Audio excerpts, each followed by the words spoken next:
दोस्तों नमस्कार। एक बार फिर से आपका बहुत बहुत स्वागत है आपके अपने चैनल में सैरुल सर के साथ।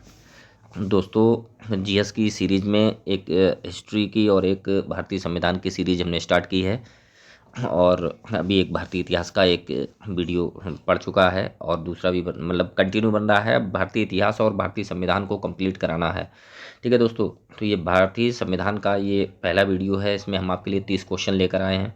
दोस्तों ये 30 के 30 क्वेश्चन जो है किसी न किसी एग्ज़ाम में पूछे गए क्वेश्चन हैं। इन्हें आप शुरू से अंत तक देखिएगा। अगर आप जो है अभी हाल में कोई एग्ज़ाम देने जा रहे हैं तो प्लीज़ आप पूरा देखिएगा। एसएससी जीडी वगैरह के एग्ज़ाम चल रहे हैं, अगर आप वो एग्ज़ाम दे रहे हैं तो आप इसे ज़रूर देख लीजिएगा। दोस्तों कौन सा क्वेश्चन किस में पूछा जाए कुछ नहीं कहा जा सकता। एक एक क्वेश्चन एक एक नंबर आपके लिए बहुत इंपॉर्टेंट है दोस्तों। चलिए बिना समय गवाए पहला क्वेश्चन स्टार्ट करते हैं। देखिए दोस्तों, पहला क्वेश्चन है कि संविधान सभा की प्रथम बैठक कब हुई थी। दोस्तों आपको बताना चाहूँगा कि संविधान सभा की जो प्रथम बैठक हुई थी, प्रथम तो मैं आपको बताऊँगा ही, यहाँ पर आप ये और जान लीजिए कि अंतिम बैठक कब हुई थी। संविधान सभा की अंतिम बैठक कब हुई थी।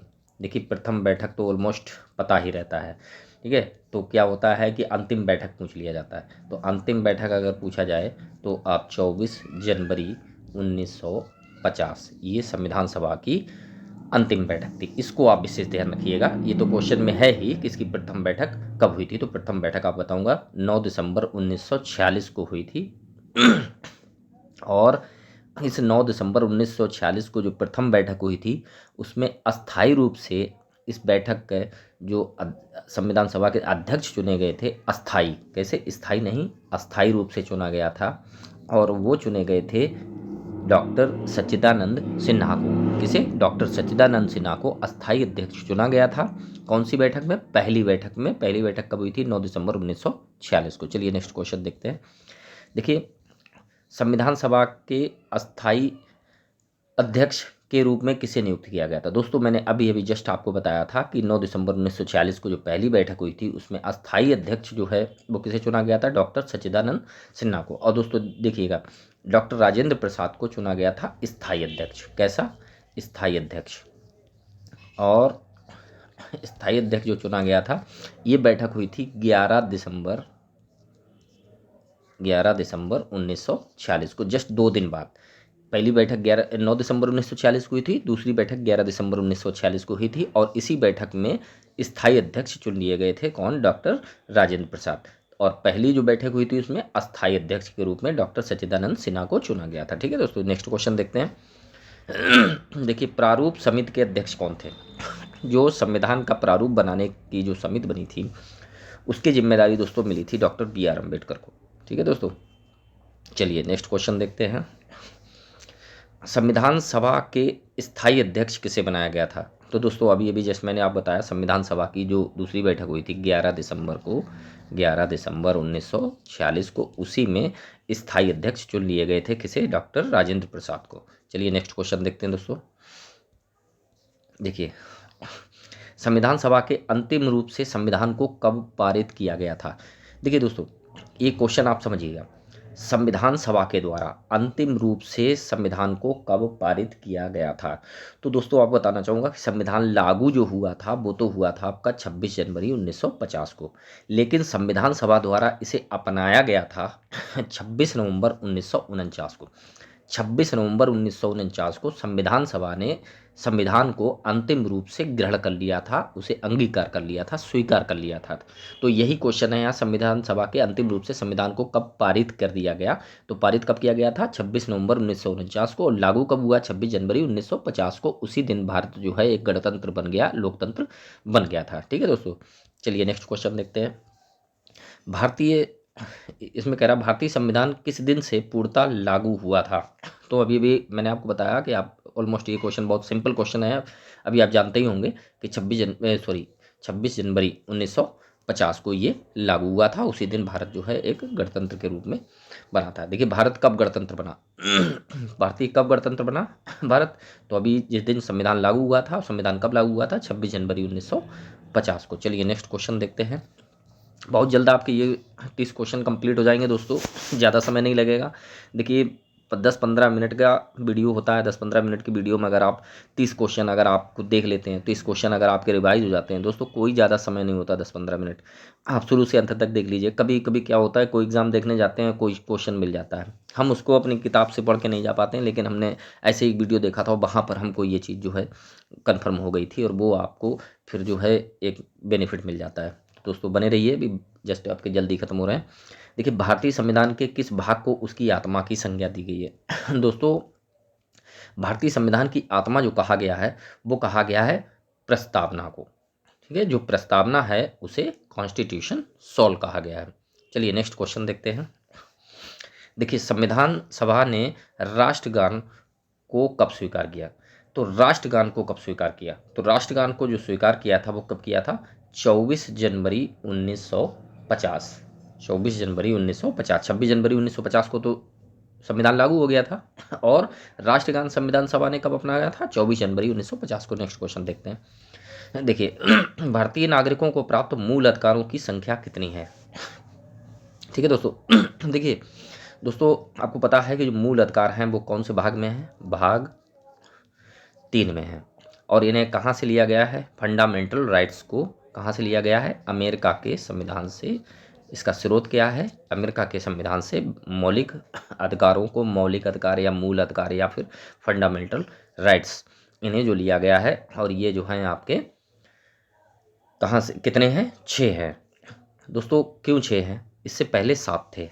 7 थे, लेकिन इसमें से जो संपत्ति का अधिकार था, संपत्ति का अधिकार उसे हटा दिया गया। पहले जो था संपत्ति का जो अधिकार था वो किसमें था? मौलिक अधिकारों में था, लेकिन अब जो है ये कैसा हो गया है? विधिक अधिकार हो गया है, कानूनी अधिकार बन गया है, और जो है इसे हटा दिया गया। इसलिए अब टोटल संख्या कितनी रह गई है? 6 रह गई है। चलिए नेक्स्ट क्वेश्चन देखते हैं। संपत्ति के अधिकार को किस संविधान संशोधन के द्वारा हटाया गया? तो दोस्तों देखिए, संविधान किस संशोधन के द्वारा हटाया गया, ये आपका मैं आपको बता दूं। पहले क्या था? ये मौलिक अधिकार था, अब ये बन गया है विधिक अधिकार। विधिक अधिकार, और इसे किस अनुच्छेद में रखा गया है वो भी मैं आपको बताऊंगा।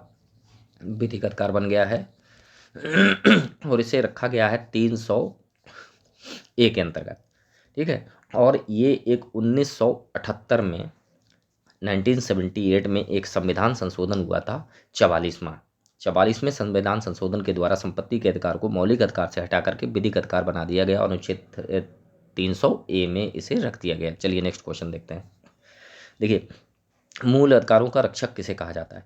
दोस्तों, मूल अधिकारों के जो रक्षक हैं वो हमारा supreme court of India and high court दोनों ही होते हैं। तो देखिए, सर्वोच्च न्यायालय, उच्च न्यायालय, ए अथवा बी दोनों, तो यहाँ ऑप्शन हो जाएगा ए अथवा बी दोनों, यानी सर्वोच्च न्यायालय और उच्च न्यायालय दोनों ही मूल अधिकारों के रक्षक होते हैं। चलिए नेक्स्ट क्वेश्चन देखते हैं।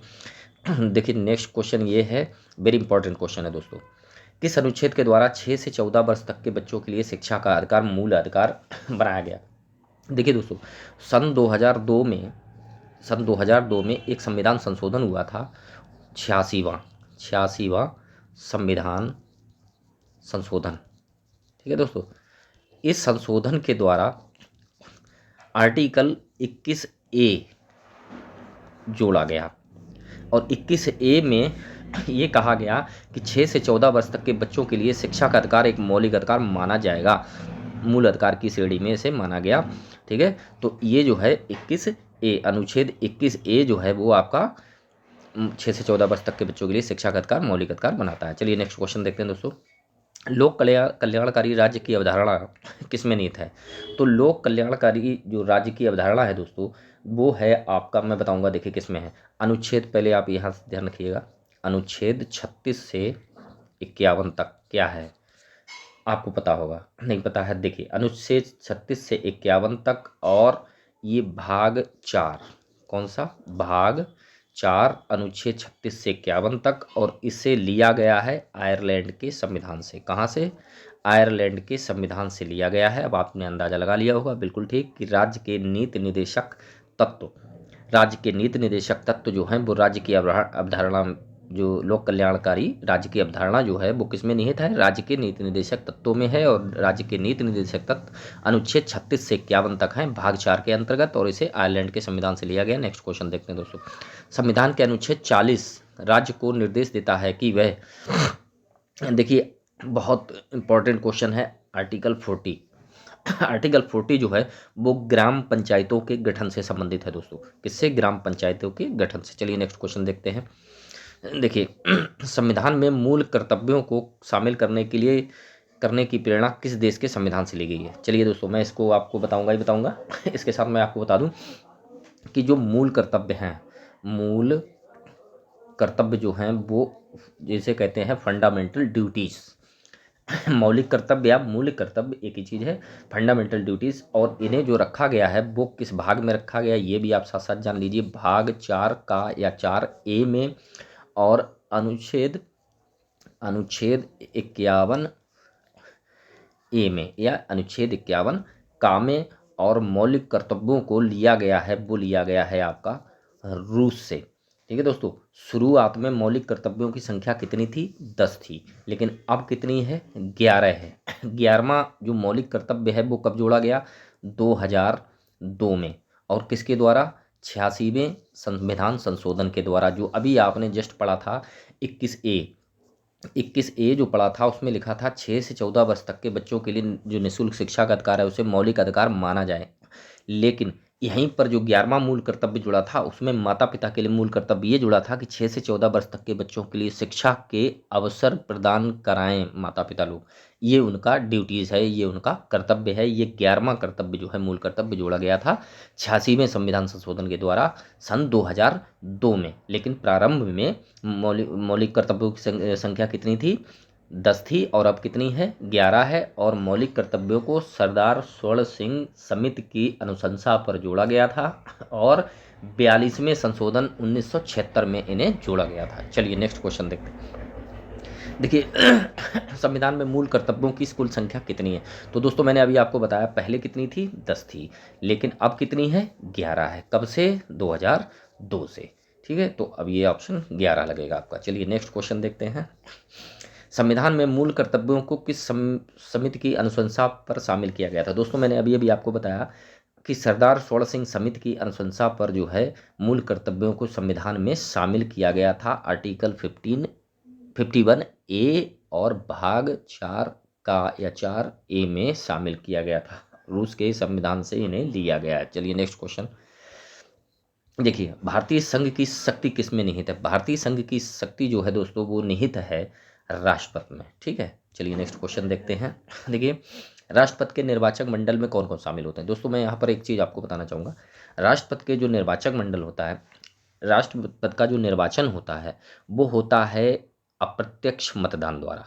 अप्रत्यक्ष मतदान द्वारा, आनुपातिक प्रतिनिधित्व प्रणाली द्वारा।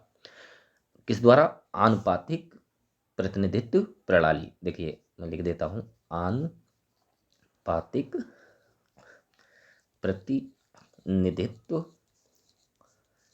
प्रणाली द्वारा और अप्रत्यक्ष मतदान द्वारा। इसमें शामिल कौन कौन होते हैं? देखिए लोकसभा के सदस्य शामिल होते हैं, राज्यसभा के सदस्य शामिल होते हैं, और राज्यों की जो विधानसभाएं होती हैं। देखिए दोस्तों आप पहले से जानते होंगे, तो देखिए लोकसभा, राज्यसभा और विधानसभा के सदस्य। तो देखिए संसद के दोनों सदनों के सदस्य, संसद के दोनों सदनों मतलब लोकसभा, राज्यसभा तथा राज्यों की विधानसभाओं के निर्वाचित सदस्य, संसद के दोनों सदनों के निर्वाचित सदस्य एवं राज्यों की विधानसभा एवं विधान परिषद के निर्वाचित नहीं, विधानसभा विधान परिषद दोनों के नहीं होते हैं। ठीक है, संसद के दोनों सदनों के तो होते ही होते हैं हर हाल में, लोकसभा राज्यसभा के तो शामिल होते ही हैं कि निर्वाचित सदस्य एवं राज्यों की विधानसभाओं के निर्वाचित सदस्य।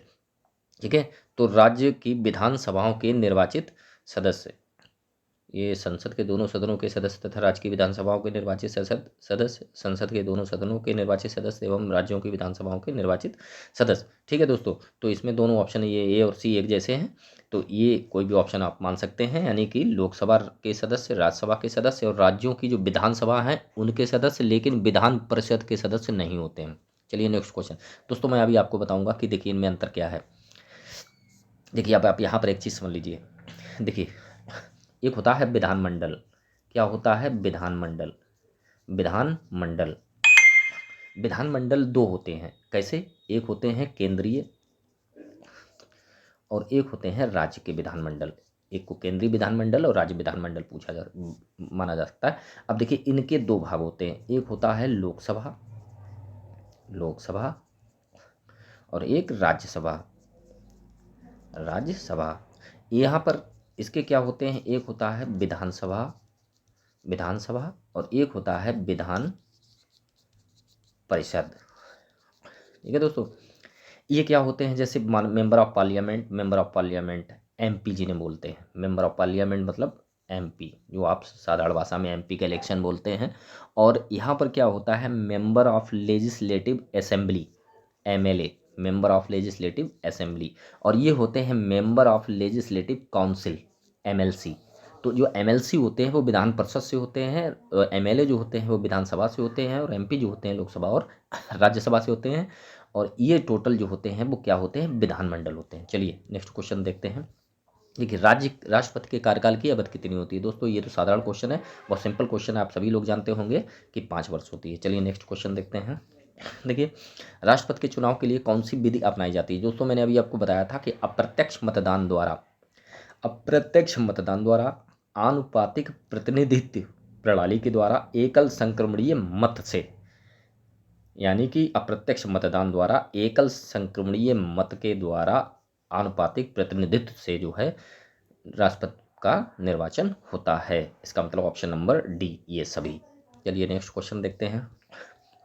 निरवरोध चुने जाने वाले राष्ट्रपति कौन थे। देखिए, निरवरोध चुने जाने वाले राष्ट्रपति हैं, कौन है, नीलम संजीव रेड्डी। चलिए नेक्स्ट क्वेश्चन देखिए, राष्ट्रपति पर महाभियोग का आरोप संसद के किस सदन द्वारा लगाया जा सकता है। देखिए, संसद के चाहे तो आप लोकसभा और या फिर राज्यसभा, राज्यसभा और लोकसभा। दोस्तों आप जानते हैं लोकसभा जो है कैसा सदन है, निम्न सदन है। राज्यसभा कैसा है, उच्च सदन है। लोकसभा अस्थाई है, राज्यसभा स्थायी है। राज्यसभा का कार्यकाल 6 वर्ष होता है, लोकसभा का कार्यकाल 5 वर्ष होता है। लोकसभा के लिए कितनी न्यूनतम आयु होती है, 25 वर्ष। राज्यसभा के लिए कितनी न्यूनतम आयु होती है, 30 वर्ष। ठीक है, तो यहाँ पर क्या है कि महाभियोग का जो आरोप लगता है वो संसद के किसी भी सदन द्वारा लगाया जा सकता है, ऑप्शन नंबर सी। चलिए नेक्स्ट क्वेश्चन देखते हैं। देखिए, भारतीय सेनाओं का सर्वोच्च सेनापति कौन होता है। दोस्तों आपको बताने की जरूरत नहीं है, आप सभी लोग जानते हैं, राष्ट्रपति होते हैं। चलिए नेक्स्ट क्वेश्चन देखते हैं। भारतीय संविधान के अनुसार संघ की कार्यपालिका शक्ति किसमें निहित होती है। दोस्तों ये भी आपको बता दूं, राष्ट्रपति महोदय में होती है। चलिए नेक्स्ट क्वेश्चन देखते हैं। देखिए, उपराष्ट्रपति के निर्वाचन मंडल में कौन शामिल है। देखिए दोस्तों, मैंने वहाँ बताया था कि लोकसभा के सदस्य, राष्ट्रपति महोदय के जो निर्वाचन होता है उसमें लोकसभा के सदस्य, राज्यसभा के सदस्य और राज्यों की विधानसभाओं के सदस्य, विधान परिषद विधानसभाओं के सदस्य शामिल होते हैं। लेकिन यहाँ क्या उपराष्ट्र महोदय का क्या होता है, यहाँ पर राज्यों की विधानसभाओं के सदस्य नहीं होते, केवल लोकसभा और राज्यसभा के सदस्य जो है इसमें भाग लेते हैं। तो सिर्फ राज्यसभा के सदस्य, सिर्फ लोकसभा के सदस्य, राज्यसभा एवं लोकसभा के सदस्य, राज्यसभा एवं लोकसभा के निर्वाचित सदस्य। ठीक है दोस्तों, चलिए नेक्स्ट क्वेश्चन देखते हैं। राष्ट्रपति राज्यसभा में कितने सदस्यों को मनोनीत कर सकते हैं। तो दोस्तों आपको बताना चाहूँगा कि राज्यसभा में राष्ट्रपति महोदय जो हैं वो कितने सदस्यों को मनोनीत कर सकते हैं, 12 को। और लोकसभा में 2 लोगों को, लोकसभा में 2 लोगों को और राज्यसभा में 12 लोगों को मनोनीत कर सकते हैं। चलिए नेक्स्ट क्वेश्चन देखते हैं। भारतीय संसद के ऊपरी सदन क्या कहा जाता है। दोस्तों मैंने अभी आपको बताया था कि जो लोकसभा होती है वो निम्न सदन होता है, राज्यसभा जो होती है वो उच्च सदन होता है। ठीक है, तो उच्च सदन यानी ऊपरी सदन राज्यसभा को बोलते हैं। इसकी देखिए भाई 6 वर्ष कार्यकाल, इसका 5 वर्ष कार्यकाल, इसके लिए 25 वर्ष उम्र, इसके लिए 30 वर्ष उम्र। ठीक है, ये अस्थाई होती है और ये स्थाई सदन होता है। चलिए नेक्स्ट क्वेश्चन देखते हैं। देखिए दोस्तों, मैं यहाँ पर एक चीज़ और आपको बता दूं, जैसे सेम लोकसभा राज्यसभा को होता है ना, जैसे सेम, देखिए मैं यहाँ पर एक चीज़ आपको जानकारी देना चाहूँगा। देखिए, जैसे मैंने अभी आपको बताया कि ये लोकसभा, ये राज्यसभा है ना, इसका कार्यकाल 5 वर्ष, इसका कार्यकाल 6 वर्ष। यहाँ पर न्यूनतम आयु सदस्य के लिए 25 वर्ष, यहाँ पर अधिकतम आयु न्यूनतम आयु 30 वर्ष। यहाँ पर जो है ये कैसा सदन है, अस्थाई है ना, और ये कैसा है, स्थाई। और ये कैसा सदन है, निम्न।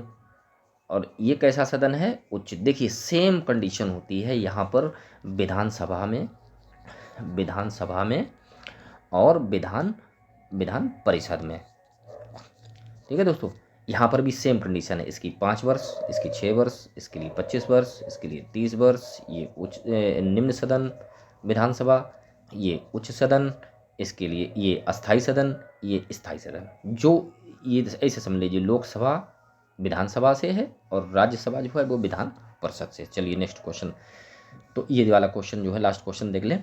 प्रधानमंत्री की नियुक्ति कौन करता है? दोस्तों आर्टिकल अनुच्छेद 75 ये कहता है, भारतीय संविधान का अनुच्छेद 75 ये कहता है कि भारत का एक प्रधानमंत्री होगा और उसकी नियुक्ति जो है राष्ट्रपति के द्वारा की जाएगी। तो यहाँ पर आंसर कौन सा हो जाएगा? ए। चलिए ठीक है दोस्तों, तो दोस्तों उम्मीद करता हूँ आपने पूरा वीडियो देखा होगा, एक क्वेश्चन का लाभ उठाया होगा, और नेक्स्ट वीडियो में बहुत जल्दी लेकर आऊँगा दोस्तों। तो वीडियो अगर अच्छा लगा हो तो प्लीज़ लाइक शेयर करिएगा, और चैनल पर अगर नए हो या सब्सक्राइब अभी तक ना किया हो तो प्लीज़ सब्सक्राइब कर लीजिए। बहुत बहुत धन्यवाद दोस्तों।